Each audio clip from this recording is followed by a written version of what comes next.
এটা হচ্ছে কি ধরনের রোগী এগুলো বেশি থাকে? সবে এই ডেঙ্গু, হ্যাঁ, ডেঙ্গু। কি মহামারী অবস্থা।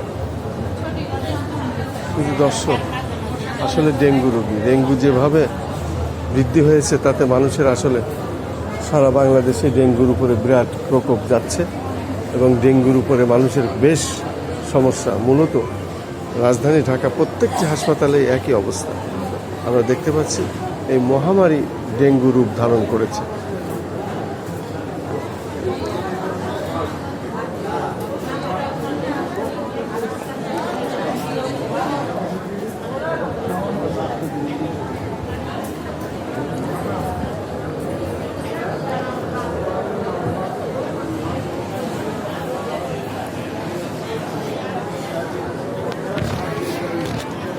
শুধু দর্শক, আমি মুগদা মেডিকেল কলেজ হাসপাতাল রাত্রেবেলা দেখতে পাচ্ছি সবই প্রত্যেকে আসলে ডেঙ্গুর রোগী। ডেঙ্গু মূলত সারা বাংলাদেশে এখন যে অবস্থা ধারণ করেছে তাতে আসলে প্রত্যেকেরই জীবনের এখন নিরাপত্তাহীনতায় ভুগতে হচ্ছে। প্রত্যেক হাসপাতালে একই অবস্থা। আমরা বিভিন্ন জায়গায় ঘুরে ঘুরে দেখেছি ডেঙ্গুর রোগীদের আসলে আর কি বলবো, জায়গা নাই, হাসপাতালেও জায়গা নাই, বেড নাই, শেষমেশ ফ্লোরে থাকতে হচ্ছে।